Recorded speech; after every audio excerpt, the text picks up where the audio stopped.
What's going on, people? Welcome back to my personal channel, welcome back to another video.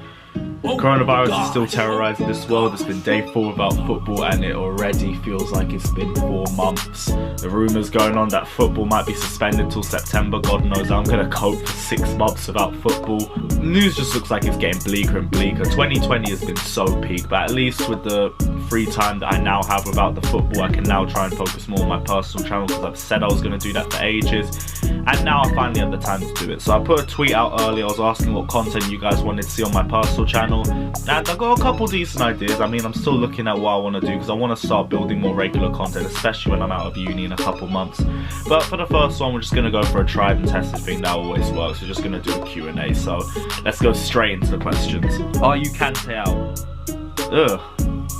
Is this even is this a thing now? I mean, because I know some fans were talking about saying, does Kante even fit this team anymore with how good Jorginho and Kovacic work together in the pivot? But is Kante out seriously a thing? Because the guy is still the best player in our team by a mile. No. I'm not Kante out. I don't even know what I need to say there. I think anyone who's Kante out just needs to self-isolate themselves permanently. I don't get how you can be Kante out, especially after looking at the Bayern Munich home game where we seriously missed a ball winner like N'Golo Kante. Shows exactly why we need that sort of player still in our team. Kante out? Hell no. Personally, what do you think should happen throughout the football, and what do you think will happen? Here's the thing, what I want to happen is for football to come back on April the 3rd. But football isn't the be-all and end-all, and we all need to be a bit honest with ourselves. Realistically, this could go on for a lot longer. We don't really know the full extent of what this virus can do. I think the closest country to finding out something even close to a cure right now is Canada, I think. So realistically, it could go further than April the 3rd. People are talking about September, which sounds just so long even thinking about it. Personally, I'd like to see it come back on April the 3rd. Even if it's behind closed doors, I'll just take it. I just want to see some football. I mean, it's the one thing to free up, to make my weekends busy, and it's gone now. So this weekend's been the longest weekend I've had in ages. I'd want to see football come back on April the 3rd, but what do I think will happen? I think 3 weeks is a bit long. I think it's a bit too soon. I'd be really surprised if football comes back on April the 3rd. It'll be a miracle. God knows with this virus, I'll just be surprised if we see football back in 3 weeks. Opinions of our season so far. I think for Lampard it's been a brilliant season for him. Like we've said it so many times, it sounds like a broken record even saying it. He's had a transfer ban he's had to deal with. He's had to deal with us starting a new season without Eden Hazard. He's had to deal with constant injuries to his side, and we've still kept ourselves in the top 4 throughout all of this. So regardless, I don't think it's a bad season. If I want to look at it from a negative point of view, I think we could be in a much higher position than we are now if we won the games we should have won, and also if we strengthened our team in the January transfer window. But for this season, it was a transitional season anyway. All we wanted to do is just make top 4.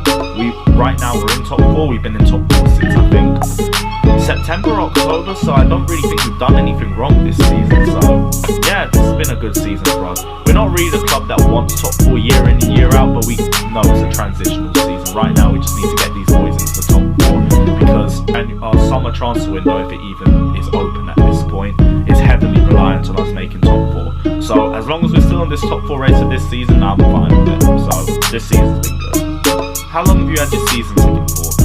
Now I've only had it for about 2 seasons. I was on a junior membership until then, but the thing that was great about the junior membership was that it was £17 a ticket. I mean, yeah, you have to sit in the family side stand and there's no atmosphere and you just get drowned out by the away fans, but £17 for Premier League football, you are not hearing me complain. I only really pushed for the season ticket once I was in my last year of being a junior member, because £52 a ticket and also struggling trying to get tickets on the BWR is a bit of a madness. I thought at the very least, let me try and solidify the home games for the season.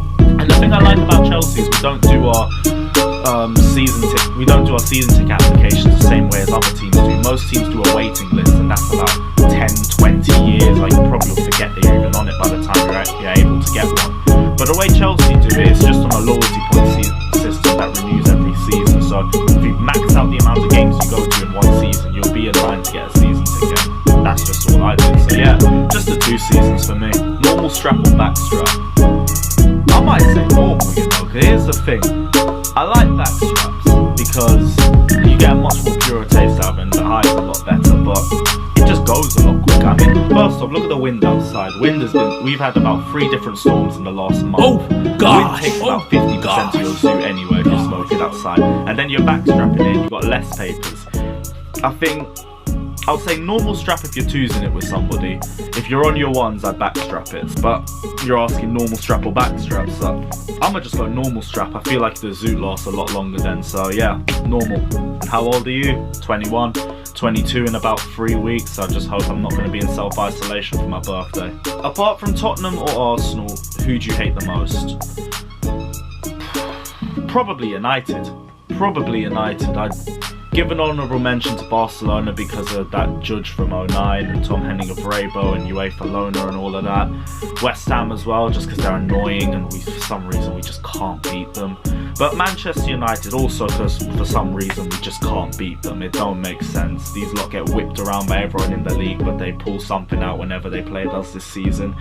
And also because these lot ruined my childhood growing up. I got into football just when Manchester United started winning the league back to back, when Ronaldo started getting into his prime, and then they had Rooney and Tevez as well side by side with him. And yeah, here's the thing, we had a great team as well, and I don't hate United's team then. I kind of respected it a bit because our team was brilliant at that point. And for you to constantly be doing better than that side, your team's got to be on a madness. That United side was on a madness. Ferguson created a brilliant team. He created a dynasty for himself. I still just hated it growing up because I wanted to see us win the league and we just never did. United were close to it, and then there was Moscow in 2008 with the John Terry slip and everything.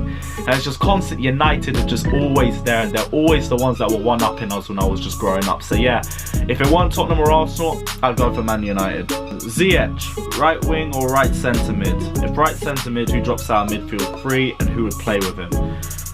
Probably put Ziyech in right wing, to be fair. I mean, Pedro's going to be gone. If we're being realistic, this is his last season. Willian might be gone anyway, and also it's going to be a bit confusing if the postponed games get pushed to July, because they'll both be out of contract anyway. Ziyech, right wing. That's his best position. I wouldn't put him in right centre mid. I think the centre and midfield is where we're at our most stacked when it comes to midfielders. I don't think we need to put him in there anyway. He's at his best on right wing or anywhere in that attacking midfield 3, so I'd rather put him in right wing. And what's been your favourite game this season, home or away? Bro, there's been so much. There's been so much this season. Off the top of my head, Ajax home and away, Arsenal away, Spurs home and away, Wolves away, Burnley away. I'm sure I put Lille up there as well. I'll say Arsenal away, just because I really thought we were going to lose that one, and then we turned it around in the last 10 minutes. The limbs were crazy. So crazy. It was a perfect way to end the decade, the same way we always do Chelsea on top. And also, just bragging rights, I'm always going to love a win against Arsenal, especially when you win like that. So yeah, favourite game this season, Arsenal away. What should happen if the Premier League can't go ahead? Now, I want to see it go ahead, but hey, just void it if we can't do it. I just want to see the look on Liverpool's faces if they walk the league the way they've done this season, and then coronavirus comes and just ruins everything. If I was a Liverpool fan and they don't get the league title this season, I probably wouldn't watch football again. I'd just give up with the whole sport. But I'm a petty guy. I want to see the league get voided just to see the look on their faces. So if the Premier League can't go ahead, just void the whole thing. It'll be bans. What do you do at uni? I mean, nothing now. They've just closed it for the week. But yeah, I get what you mean. I do sports business and broadcasting. I'm in my last semester there. I think I'm in my last 5 weeks as well. It's actually mad.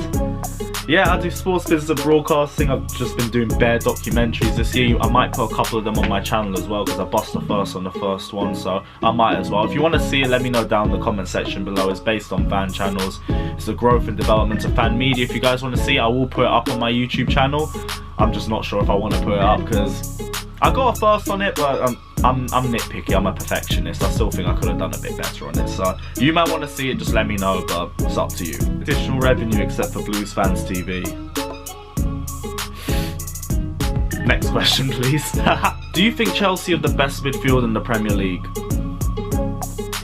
It's up there. It's really up there, but I'm not sure. It depends on when Loftus-Cheek comes back.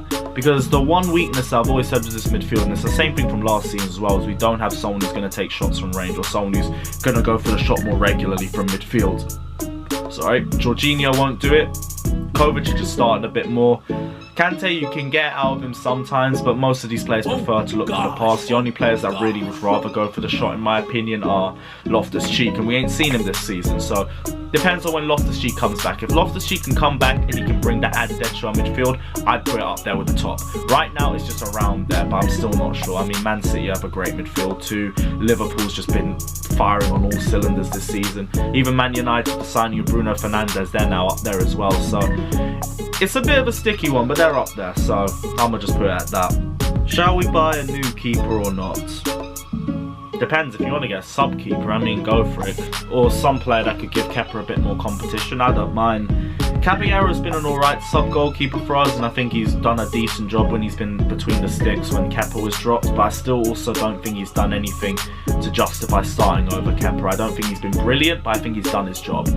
I think if you want to get another goalkeeper, it should still be with the intention of trying to give Kepa more competition, trying to push the best out of him, because he's still our £70 million goalkeeper, and he's still the goalkeeper that we need to try and build to the future with. And I still think that he is the goalkeeper for our future. I think he's had a bit of a shaky second season at Chelsea, but his first season was solid, and I think there's still the potential for a great player. So I wouldn't sell Kepa, but if you want to bring in a new keeper to give him some competition, I wouldn't be against that either. Favourite Blues fans TV fan cam? Arsenal away was a good one, but I'm not going to lie, at that point my head was just drained. I mean, after the last 10 minutes and just everything afterwards, now by the time we even got to the fan cam, I was probably still trying to catch my breath. Favourite Blues fans TV fan cams? Maybe Liverpool in the cup when we beat them, because yeah, I'd probably go Liverpool in the cup. Everyone was just in a really good mood then. Bricky was pissed out of his head, Ben was pissed out of his head, I was pissed out of my head, we were all pissed out of our heads. No one expected us to beat Liverpool, and we just walked through them for the whole 90 minutes. Everyone was just in a good mood, and those are the sort of days that I really like doing fan cams, because then everyone's just buzzing, everyone's in a great mood, and we're all just vibing. So yeah, I'm gonna go Liverpool in the cup. Is no football helping your sleeping schedule? Lol. I just woke up at like 6 o'clock and I went to bed at 2 because I had a 9 AM and I didn't even barely slept for that because my pattern's been a mess. So no, football's not helping my sleeping schedule because work's still about, and I'm not gonna lie, even if work wasn't about or uni wasn't about, nah, I don't know. I don't think my schedule's gonna get sorted until I'm out of uni and I've had the summer to like fully reset. So nah. Is that the last question? Oh, I thought I had more questions, but nah, I guess that's all I have time for today. Guys, let me know what your thoughts are down in the comment section below. Let me know if you agree or disagree with anything I've said. Let me know if you guys want to see me do more on this personal channel. I'm open to all ideas because I literally don't have anything to do on YouTube now until Chelsea start playing games. So let me know what you want to see me do, because I really want to try and build this channel and I now have the time to do it. So let me know what you guys want to see me do. Don't forget to like and subscribe to this channel. I was about to say Blues Fans TV because I'm so used to saying that on the vlogs. But yeah, subscribe to Blues Fans TV as well because we're still trying to hit 100k. And we'll see you very, very soon. Stay safe, wash your hands, and up the Chelsea.